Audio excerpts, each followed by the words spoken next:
Hello, welcome to Book Talk, the place where authors come and tell us about their books. Today, we have a great guest with us, and he's going to tell us about a story that is in a country that I love, a country that I was born in. It's a novel, and so we are going to find out all about it from the author himself, who is none other than Gerald Everett Jones. Welcome to the show, Gerald. Thank you, Anthony. It's a pleasure to be here with you. Yes, and it's an honor to have you here in our show. And we are very interested to know what is it in Harambee's Kenyan Sundowner. That's the title of your book. But before we go into that, would like to know a bit about yourself. Let's start from the beginning. Where are you? Where were you born there? How was your early years? Well, I am presently in Santa Monica, California. That is the outskirts of Los Angeles on the edge of the Pacific Ocean. I'm 6 blocks from the Pacific Ocean. And we have here what one might describe as a Mediterranean climate. Mm-hmm. And uh, we jokingly refer to this part of the United States as the left coast of California because California is notoriously more liberal than the rest of the country. Mm-hmm. And, we can talk about all the kinds of, if you will, discord and strife. Certainly, I've talked to my friends in South Africa recently about the things that are going on there. And then, of course, Europeans are facing one of the biggest crises since World War II. Um, Not to get too deep into it, but my wife and I spent 2 years in Kenya very recently. Came back right before COVID, and Mm-hmm. I'll tell you about that. But I was born not here at all. I was born in the very heart of the United States in Kansas City, Missouri.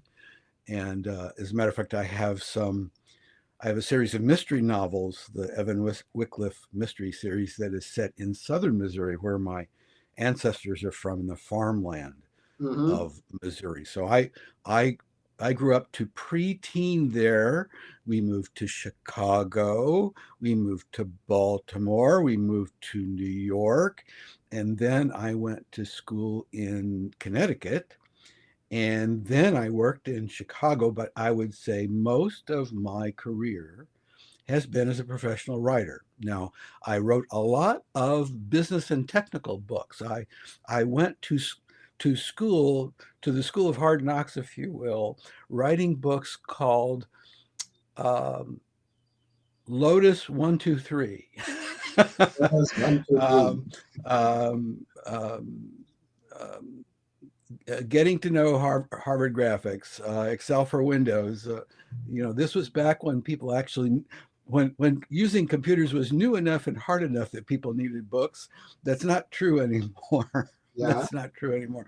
So yes, I practiced my journalism skills on nonfiction books, and then it's been about 15 years ago, I turned to writing mainly fiction books, and I wrote novels, and I've written 12 novels so far. Harambee's Kenyan Sundowner is, I believe, the 11th of those books. And the interesting thing is, I had a very prominent agent for the time when I was writing the business books.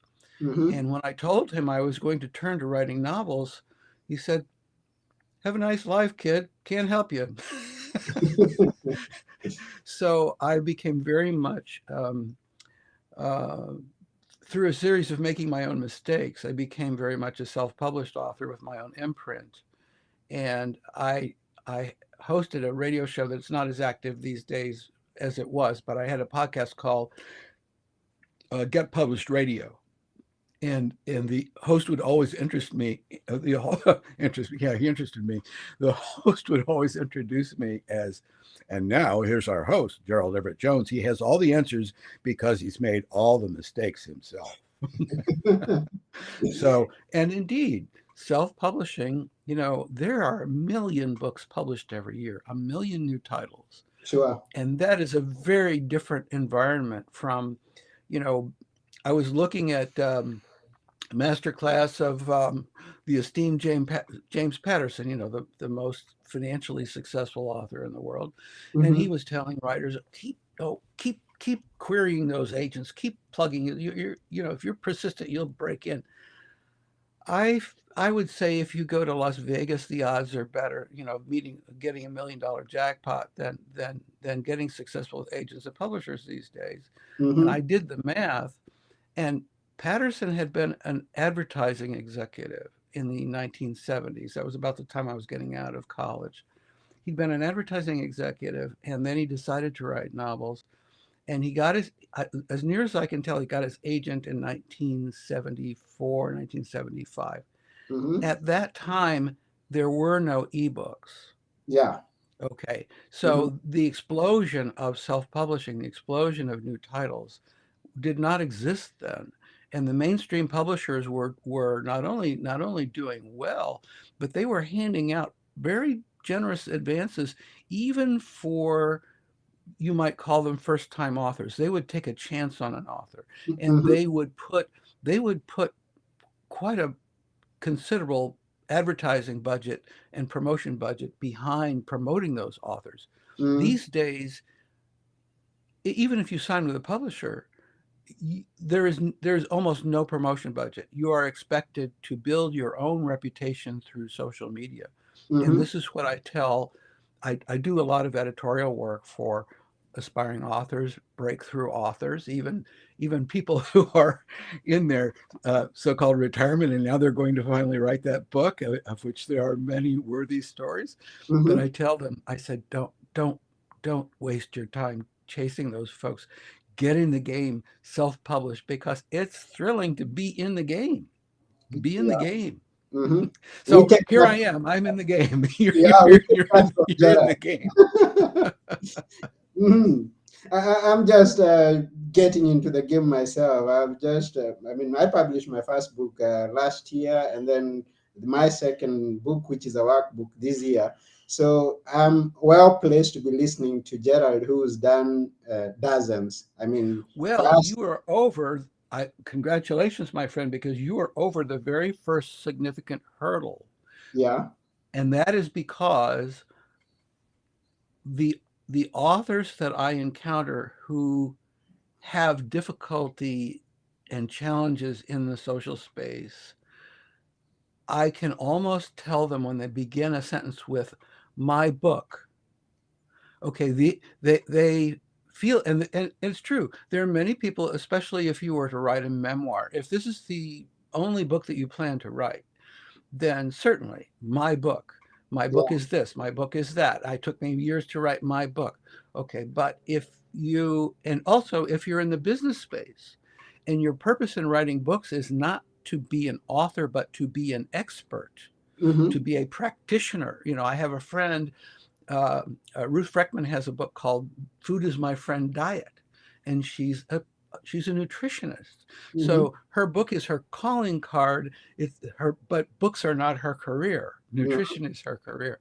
So, but if you aspire to be, let's say, compete in fiction, or in even in uh, a scholarly area like history, where you aspire to have multiple authoritative titles, say in that field, Mm-hmm. then you must wrap your brain around not only what is my first book, what is my second and my third, and so once you get into it, you realize there's always about. There's always about half a dozen books percolating in my brain, and Mm-hmm. I had one that was a historical novel, Bonfire of the Vanderbilts, which is about a famous painting. Bonfire of the Vanderbilts, I took about 20 years to write. Now, that was mainly because it was a lot of historical research. Mm-hmm. And that was at a time when the internet was just beginning. So I did a lot of actual library research.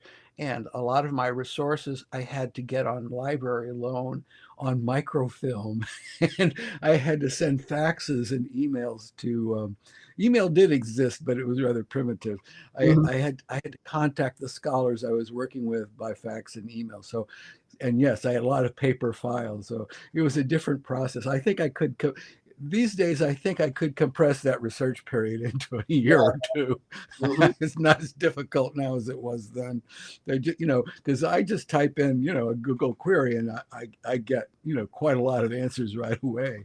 Yeah. And, so that's thrilling and that's wonderful. But I'm heartened to hear that you have a book authorship career ahead of you. Thank you very much. Maybe it's because I'm taking lessons from people like you who tell me that your best marketing for your book is the next book. Well, and I will say this also, and it's something actually that I only learned quite recently because in the self-publishing space today, there is such an emphasis on what we would call genre. Are you a fantasy author? Are you a horror author?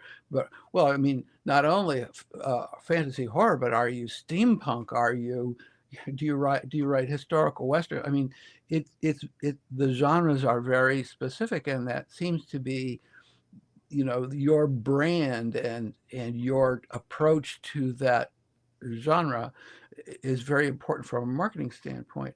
However, the thing that I've learned, because most of my books actually would classify as literary fiction, they don't really fall into a genre per se. Mm-hmm. Most of the main characters are not so much heroic as flawed. They're more like people you'd meet on the street. They're not necessarily exceptional in ways that would make them the subject of a big story. They're not fighting immense battles. Okay. And even my mystery series and my I have a series of silly romantic novels as well, the Rollo Hemphill series. Um, those have been reviewers have accused me of those being literary fiction as well. So, but the purpose of my bringing that up is that a publicist advised me, actually speaking before a group. Actually, it was a group when I'd won one of their awards for Harry Harambee. Actually, Mm-hmm. he said, as publicists, we strive to get your audience acquainted with you as a person. And I thought that was an odd thing to say.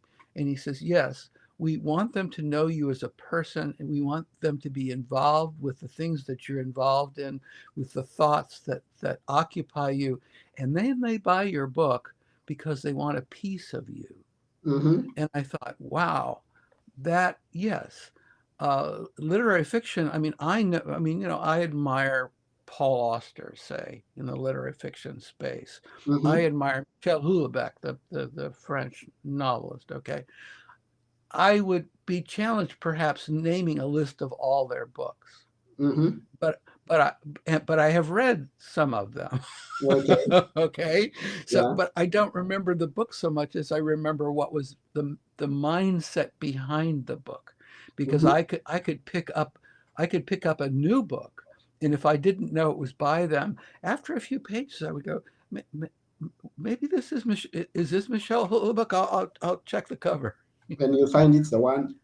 Yeah, yes, exactly. And Uh-huh. I mean, I have to say, Houellebecq is extremely cynical, and you have to kind of be in a mood to Yeah. tackle his books. But Mm. but his books are fascinating. Of course, there's a reason why he's so famous. Okay. Tell us about the award that Harry Harambe won. Well, Harry Harambee's Kenyan Sundowner is somewhat of a fictionalized memoir. Um, Harry Harambee differs from me in that it was my lovely wife who took us to Africa because she was doing child welfare and animal conservation work. Um, And Harry's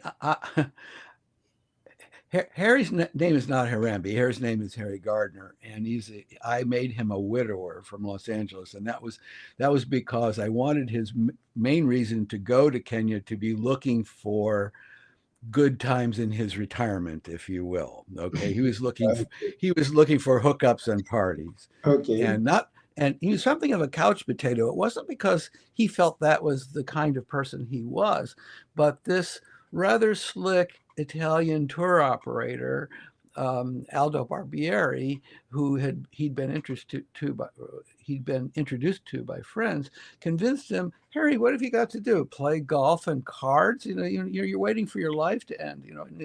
Here's a mature citizen, Mm-hmm. and so he gets to Kenya, and very quickly he realizes that hooking up with women and wild drunken parties are just not for him, and he's actually prepared to leave. He's only spent a week in country. He's gone on a safari. He saw some pretty bloody predation, which of course is very common on safari. But then again, many tourists are not really quite prepared for seeing life in the wild, in the raw, as Mm-hmm. it is. I mean, Mm-hmm.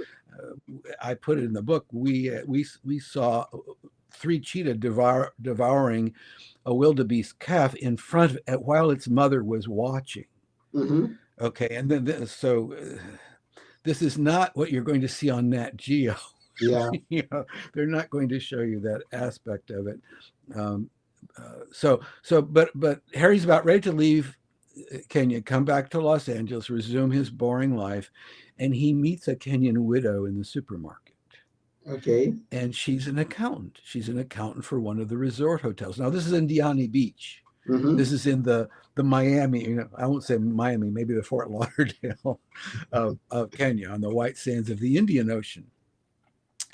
And Harry gets the surname Harambee. Of course, Harambee is the national motto slogan of Kenya, and Harambee means all for one for all. Really, the same thing in the United States, e pluribus unum, one from many. And originally, of course, Harambee was meant to mean one from the 43 different tribes that existed. Well, I am told, I've been corrected. The academics tell me ethnic societies, but if you talk to a Kenyan cab driver, if you ask him what ethnic society he's from, he's going to say, "You mean what tribe?" so, Yeah. um, but yes, 43 different tribes, and Harry and his new companion Esther and her friends begin to call him Harry Harambee, and they all with a chuckle, and he always wonders why. And then he realizes, well, Kenyans, they seem to take great delight in gaming each other, tricking each other. Uh, could it be that I'm being played? Mm-hmm. Do they think that maybe their money is in my pocket? And the answer to all that, maybe yes. Uh-huh. And then Harry realizes, well, wait, do I mind? Because I have a new life here. I'm enjoying myself. I mean, I and I and yes, on a daily basis, what you would call corruption is in my face so much more than it was in the United States. Mm-hmm. And indeed, when I chat with people at the vegetable market, when I ride with someone in a tuk tuk, when I have a casual conversation in a bar and grill, people will say, they'll begin their sentence with, "Oh, corruption is the mother of Kenya." And Mm-hmm. indeed, and they say it as though oxygen is in the air, as though pollution is in the water. It's just that's just the way it is. Mm-hmm. And we perhaps in a moment we'll talk about the elections coming up on August 9th in Mm-hmm. Kenya. A very potentially fraught time. We wonder, uh, but on returning here to the United States, I often joke that, sardonically somewhat, that we came back to Los Angeles because things got interesting in Kenya. Well, we did not realize things became so much more complex and interesting here. And then there was COVID. We had political strife here, Yeah. unlike anything I had. I mean, I'd lived through Watergate, and I had really studied that era at the time, and I was really quite familiar with uh, President Nixon's abuses and all that had happened. But Mm-hmm. what unfolded here was just so amazing. Still continues to be quite fearsome. And and one of the things that I think informed me that perhaps my neighbors are not as aware of is because I lived in Kenya, Mm-hmm. I see corruption between the surface everywhere. And I begin to realize that we have a thin veneer of what you might call media sophistication, advertising. There is this whole notion of American exceptionalism, but in fact, recent events have shown there's nothing at all exceptional uh, about the polarization and the strife that exists here. Now, Mm-hmm. one of the other things I will say, and this has come up on quite a few interviews that I've had, especially interviews with African American hosts, that when I first started to publicize Harry Harambee's Kenyan Sundowner, my publicist said, you know, you really shouldn't talk about race relations. Mm-hmm. That's a third rail, you know, because people, especially with Black Lives Matter, people are going to say you have your nerve talking about these things because you know you're just another white guy who went to Africa and wanted to tell people what to do. Yeah. Not true, but Mm-hmm. of course, but one of the things I found is that number one, colonialism, the way that I would have expected to encounter it from what I've learned in the history books and what you know what I know in general of Africa from my education. Mm-hmm. Colonialism as it existed does not exist in that sense anymore. I mean, certainly the legacy of colonialism exists, but as a well-to-do American or European, I am welcomed into Kenya as a tourist to be offered the absolute best service in the world. You will find white tablecloths and waiters in black tie at Creekside 10 feet from crocodiles. Mm-hmm. Okay. Yeah. You will be eating with sterling silver, fine china. It's quite an amazing experience. But Mm-hmm. also as a white showing up in Kenya, more often these days because Kenya is growing so rapidly and is such a vibrant economy. It's going to be how can we do business, brother? What did you come here to start or to invest in? Okay. Mm-hmm.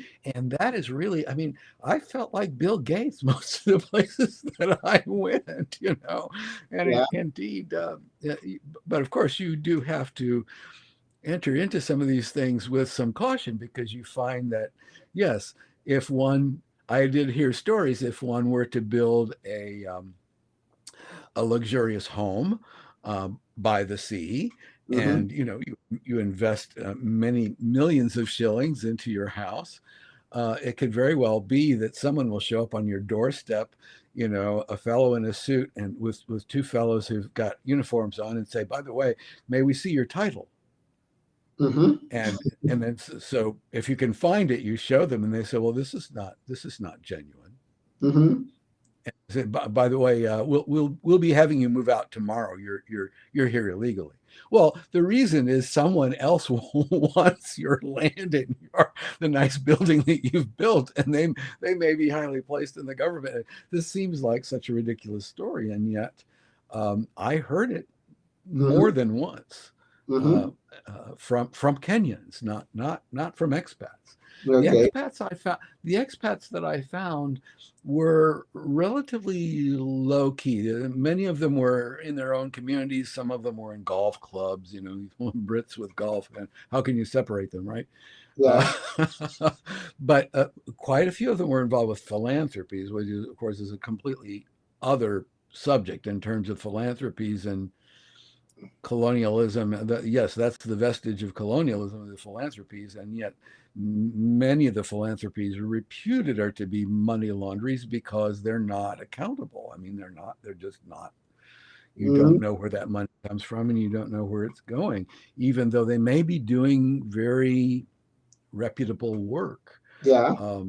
And that's the irony, if you will, of Kenyan life is there are politicians who are doing very righteous, if you will, projects. They're trying to make things better for people, and yet their hands are not in. There's the other hand that's behind their back may not be clean. This is a complex world. It's a complex So and yeah. um, Harry has been accused of being a well, as I say, layback couch potato, not particularly aggressive or active.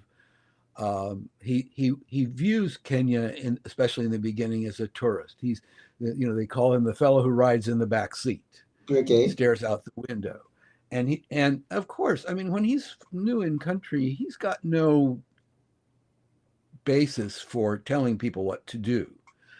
And indeed, one finds, this was the other thing that I found in those interviews, was that far from not from it being a subject that people would avoid, this was one of the things that people were really interested in hearing Mm-hmm. is how different. Yes, racism certainly exists in Kenya, and it is just as intense and it is just as vicious as anywhere else in the world. But the thing that will astound you is that the conflict is between the 43 different tribes. Yeah. If a Kenyan were to travel to South Africa, and my friends in Cape Town confirm this, there are certain clubs in South Africa a Kenyan would not be allowed into because you are other.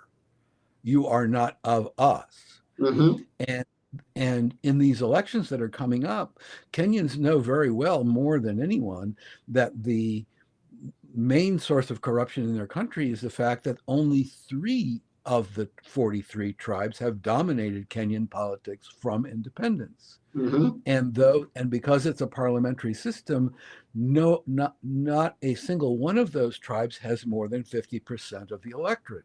So Yeah. they have to team up with each other, and those relationships are quite fluid. That's true in any parliamentary government. I mean, you can see the chaos of the Italians.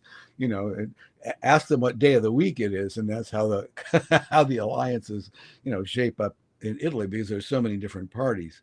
Mm-hmm. But but that's one of the difficulties of the political landscape is it's on a day-to-day basis it's difficult to know where anyone stands, where the alliances are.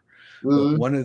one of the things that is really a basic truth is that those three families control own a huge amount of the land in Kenya still. Mm-hmm. And land grabbing and land ownership is at the core of the strife Mm-hmm. there. Mm-hmm. And indeed, many of the people from the rural areas have, over the last few decades, have flocked to the cities even more, and they do not find work, or they do not find really get. I mean, number one, they're not particularly educated very well because the Kenyan educational system is well, I would say the last two generations, there's a really very strong middle class in Kenya, a lot of college educated Kenyans. Some have been away to school and come back. Mm-hmm. Um, as a matter of fact, one of our good friends, her son, she's very proud to say her son was at Princeton. And as I say, there was the women who managed the vegetable market. She had been educated in Denmark, so this is not an unusual thing, especially among the physicians, among the doctor class. The University of Nairobi has a very strong medical department now, and actually, I was treated by a doctor from University of Nairobi. Uh, but what I wanted to say was that the political alliances are very fluid, and but part of the problem is that no matter who you vote for, it seems as though the alliances will quickly reform So I think one of the things that Kenyans need to think about as the elections approach is what what here we call down ballot races. In other words, not, I mean, yes, president, of course. The real question is whether the incumbent is going to still control the government Mm-hmm. because he's a relative young man. He's only in his 60s, Yeah. and his family was the first after independence. Then it skipped a few. There were some rivalries with the families that ruled after that. Some of them were combination were alliances, but now the fellow who opposed the incumbent. Mm-hmm. One of the things about Kenyan politics is we don't name names. We never name names. We talk about issues in politics. We do Okay. not talk about individuals. But anyhow, there was considerable strife in the last Kenyan national election. It looked a lot like what happened here later, was that the opponent disputed the results of the elections, held his own alternative swearing in ceremony Mm-hmm. with thousands upon thousands of well wishers in the crowd.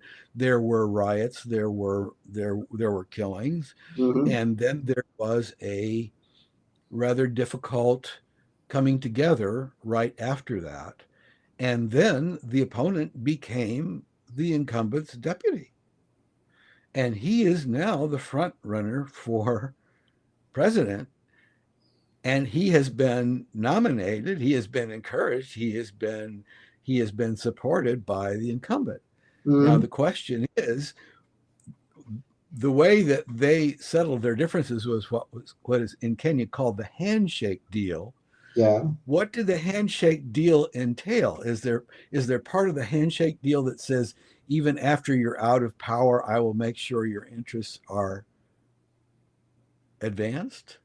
Um, that would not be an unusual thing. But then again, the fellow who's running against, who's the most likely candidate running against them, had been the deputy prime minister, president. He had been the equivalent of the next in line for succession, and he quit. He quit because of what, corruption, political differences, whatever. But when you look at his history, Mm-hmm. there has been a lot of allegations of land being involved in land disputes. That would be the polite way to phrase it. Okay. And yet he had ministerial posts. He's very well qualified in terms of understanding the internals of government.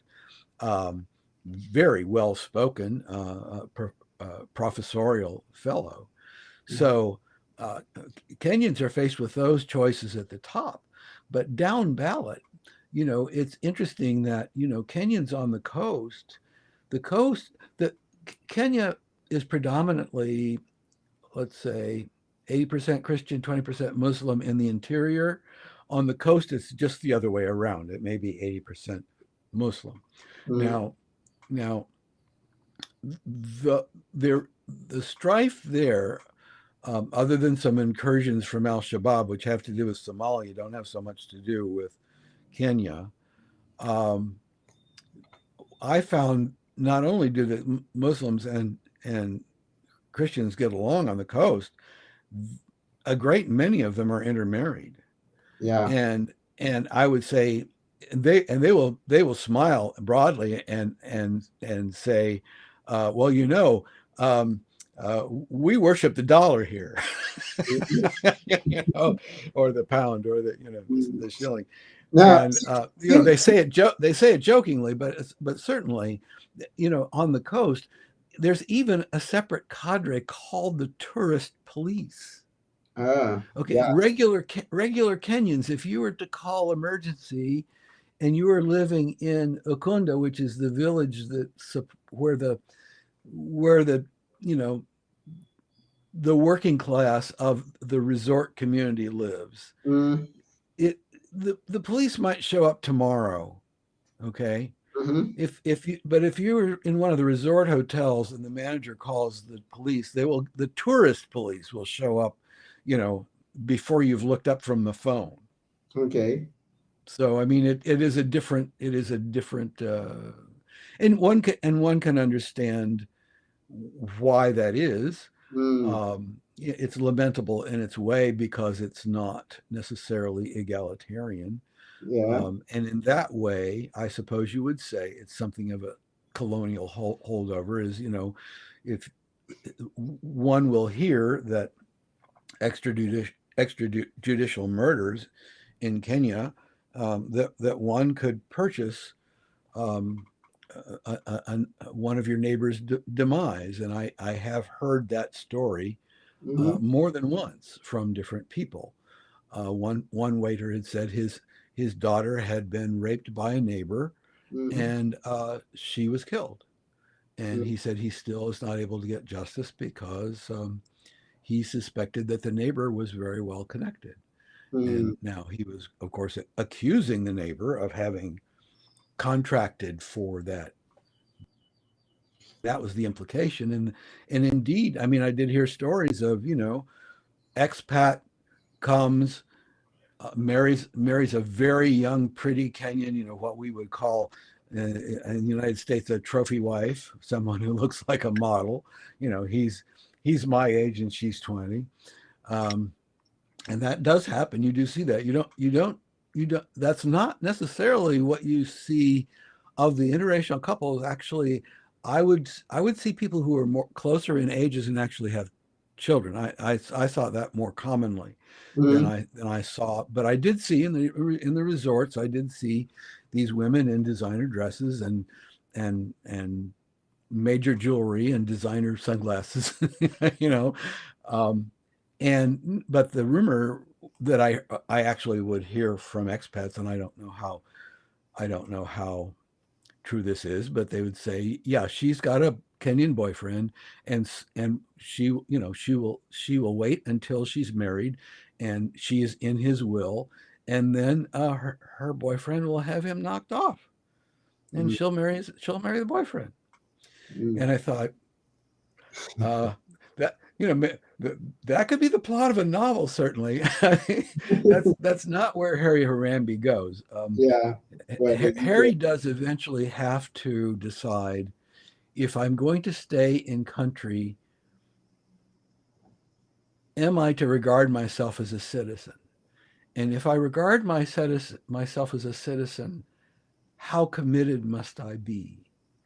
And I think that that's an important consideration, no matter what race you are, no matter what country you're living in, no matter what level of society you find yourself at, is how much of a citizen am I willing to be?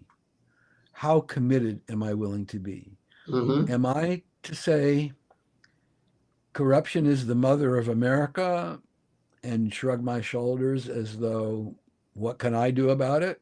Mm-hmm. Um, I don't think so. And it's interesting. My my wife Georgia was, when we were here in Los Angeles before we.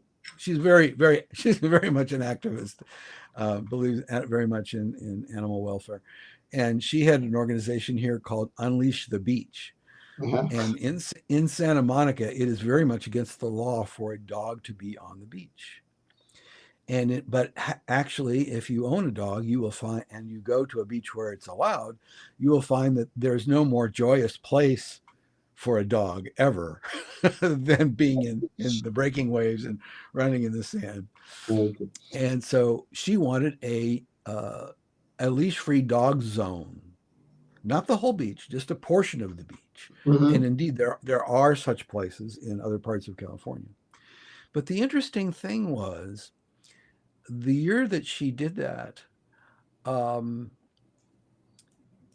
there were certain members of the Santa Monica City Council who were running for office, and the ones who endorsed her were the ones who got in.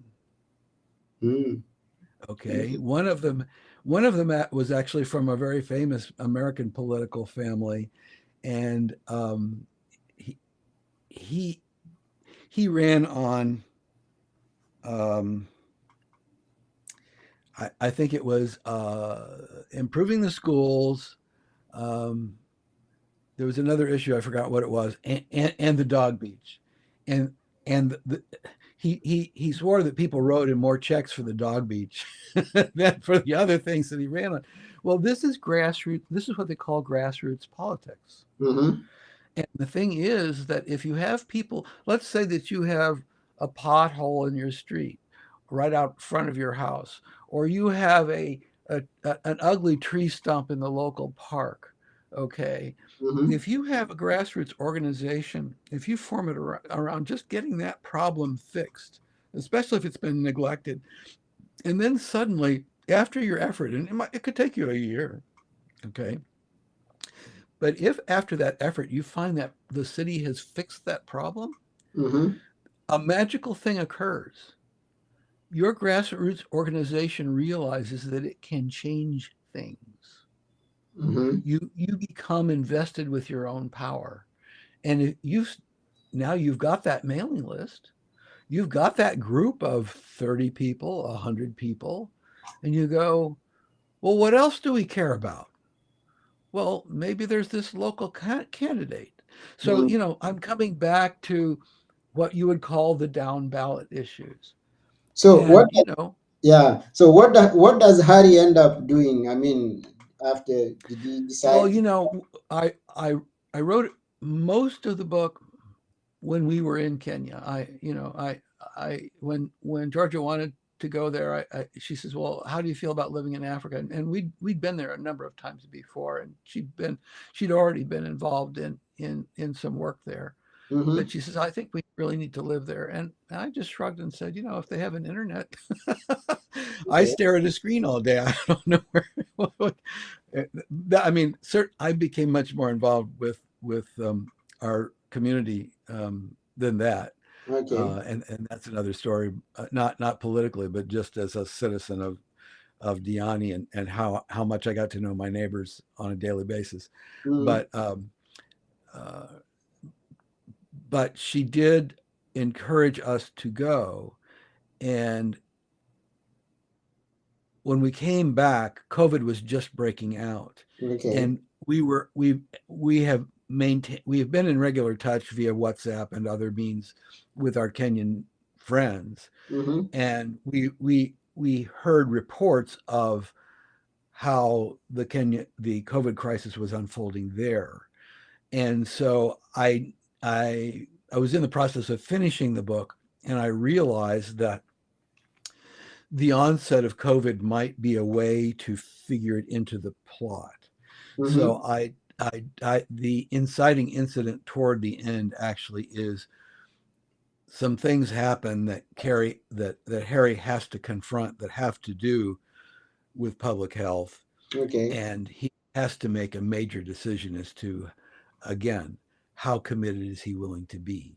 Mm-hmm. So uh, much of the book has to do with his encountering some of Esther's background, which is undeniably corrupt, and Okay. how much he's willing to how he is willing to live with it and cope with it. Let's put it that, or even perhaps be involved in it, Mm-hmm. because certainly selling out, as it were, um, can be a very comfortable way to live.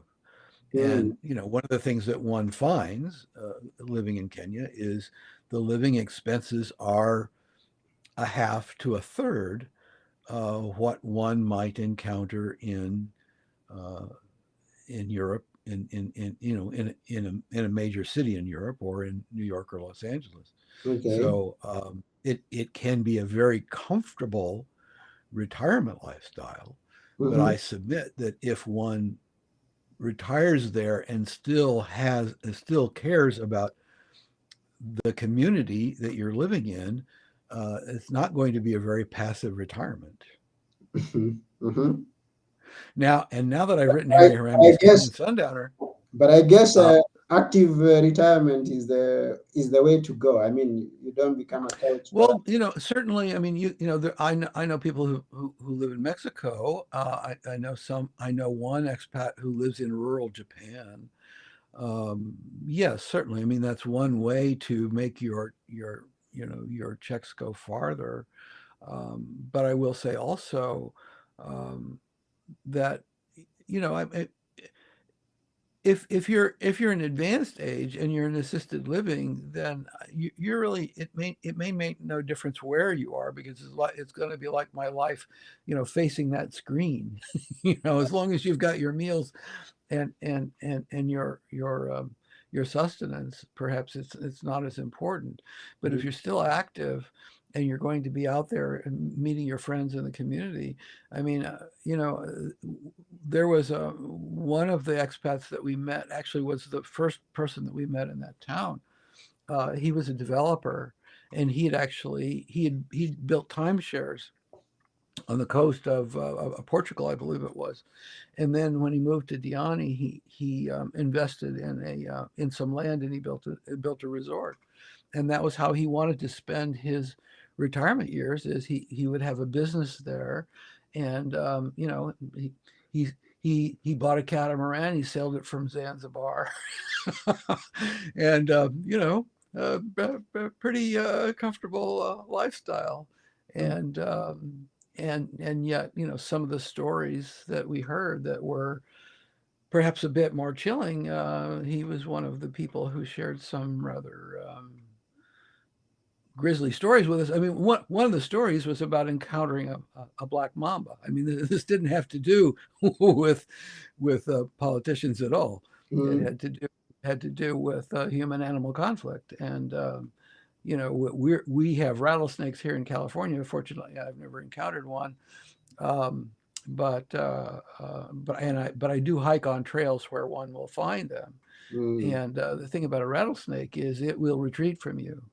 Uh, mm, they're they're not they're not generally not aggressive unless you come right upon them.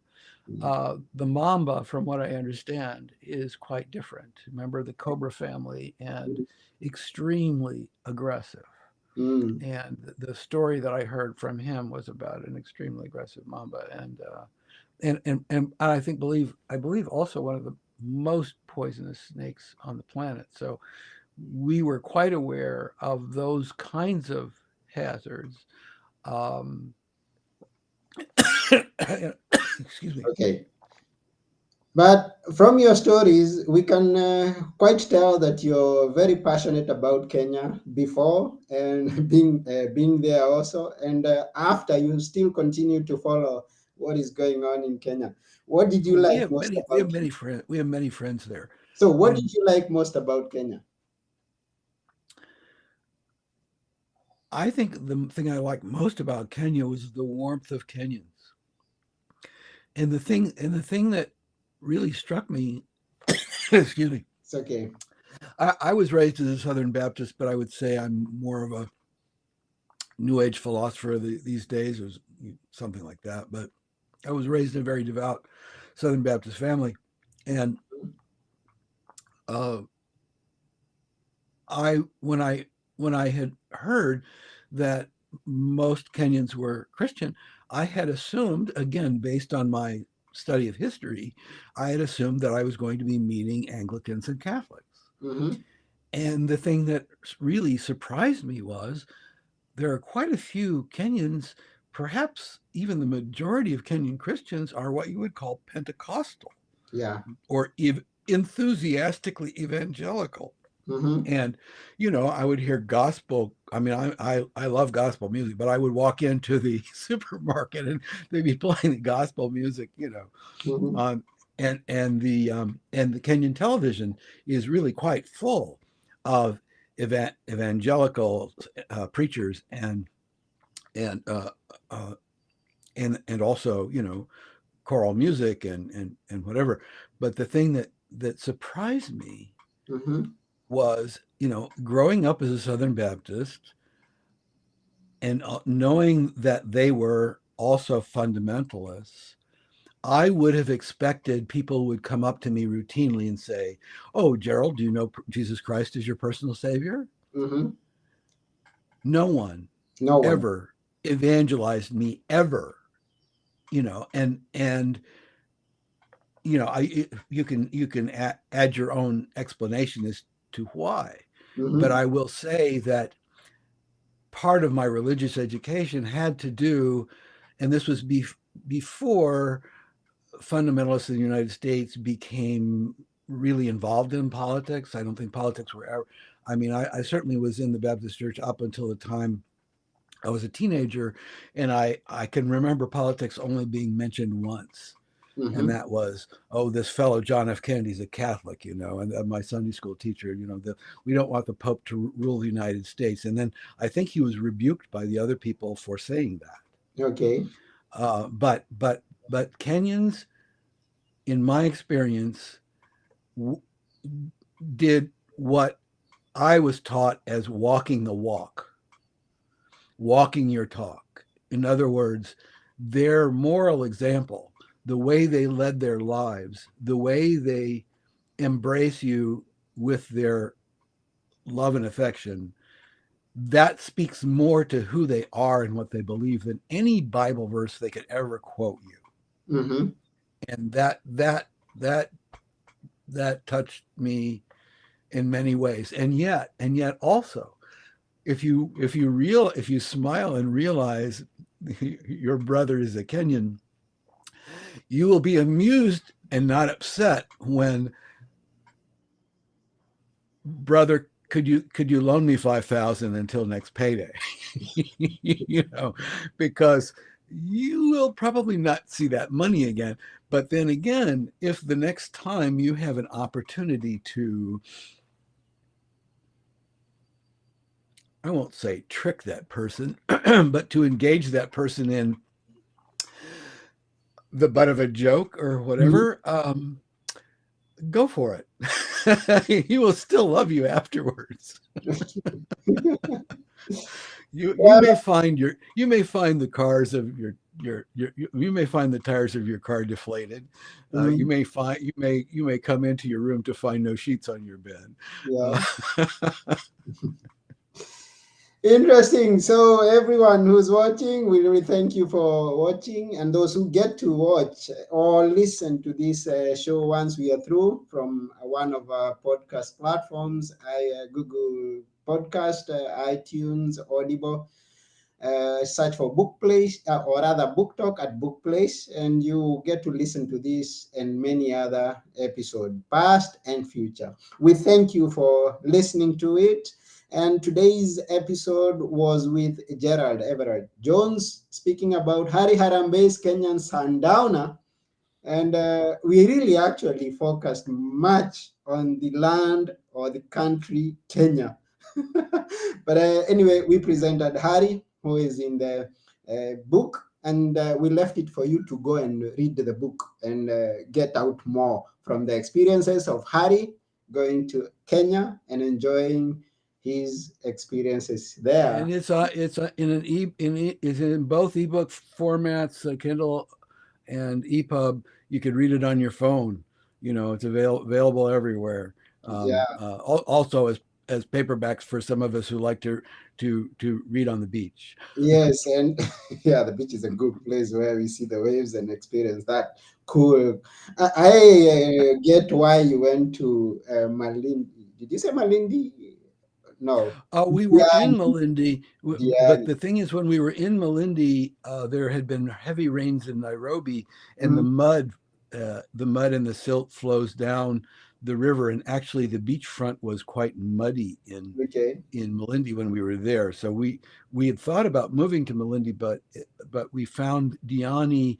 Diani is a much smaller town, Okay. and yet there's quite a resort community there. But also, it's a very vibrant town economically, and I would say um, there Ukunda Airfield, which is a regional airport, is being expanded into an international airport. And so instead of flying into Mombasa, Mm, which is the big port city, you're going to be able to fly, for example, from Europe or from New York directly into Ukunda. Wonder. And I suspect that Diani will be the growth there will be explosive, Yeah. and also the highways leading there have had their difficulties, especially because projects have been started and they didn't quite finish.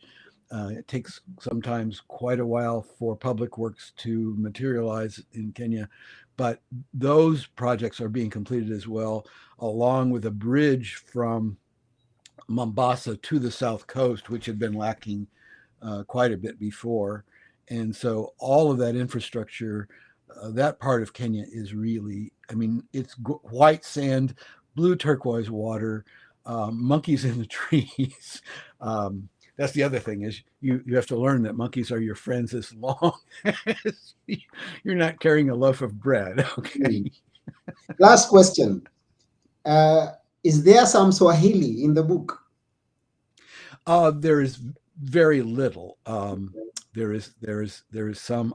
You know, I would say I knew how to say um, um, hello and goodbye, and even I even forget it now. But there is some. There is some. I tried to keep my ears open, but you say you've learned Greek from living in Athens. I mean, if I had stayed, certainly I would have tried. I knew some expats who said that they spoke kitchen Swahili. They were talking about giving their orders to waiters, Mm-hmm. uh, but but of course, um, Swahili is one of the most ancient. I mean, Swahili is spoken in India, throughout Arabia, and throughout the coast of Africa because of the Arab traders thousands of years before the birth of Christ, and it turned and the Arabs were the original slavers. Mm-hmm. There were African slaves in the homes of Indians and Chinese centuries before the Portuguese and the Indians. I mean, the Portuguese and the British were exploiting them for the European and the Americas. So Mm-hmm. that is a heritage one learns, and there's still the suspicion between the Kenyans and the Arabs, and there and then many of the business owners are wealthier Indians who've come there. The supermarket chains, was one of the prominent hotel chains owned by Indians, and there is that racial tension in that um, the Arabs and the Indians may be perceived as a moneyed class, Mm-hmm. aristocrats who have their own interests or who are colluding with and there was even actually, it was a couple of decades ago when the Italians reportedly tried to chase the mafia out of Sicily, and that's when Italians started settling and retiring in Malindi, and they opened some casinos and some resorts. And the Mm-hmm. strange thing was they were going hugely in Malindi. I mean, uh, the menus, restaurant menus, were printed in both Swahili and Italian. There was no English. But then suddenly the mafia disappeared from Malindi. They just like gone. And I Mm-hmm. asked Kenyans, I said, why that happened? And they smiled and they said, our politicians didn't want to share. Yeah, and we are going to find that in the next book that Gerard is going to write about Kenya, because I believe Oh, that. they won't let me back in the country if I write that book, but we'll see. Yeah, I know there is one more or many others coming about Kenya because you've got so many stories about there. I hope so. I hope so. I Yeah, still have life and breath, so there yeah, will be and more we books. would wish to read the books more explaining that. So now we've come to the end of today's episode, and we really appreciate you, Gerard, being with us. And we'll definitely go and read Hari Harambe's Kenyan Sundowner. We are going to share the link on the show, so those who are listening and those who get to listen later can go and get the book. So that's it for now. I'm your host, Anthony Morore, and our guest today was Gerald, and we are saying bye for now. Thank you, Anthony. It's been such fun. Really enjoyed it. Yeah, I enjoyed it too, and I believe also the guests or the viewers really enjoyed it. Thank you. Yeah.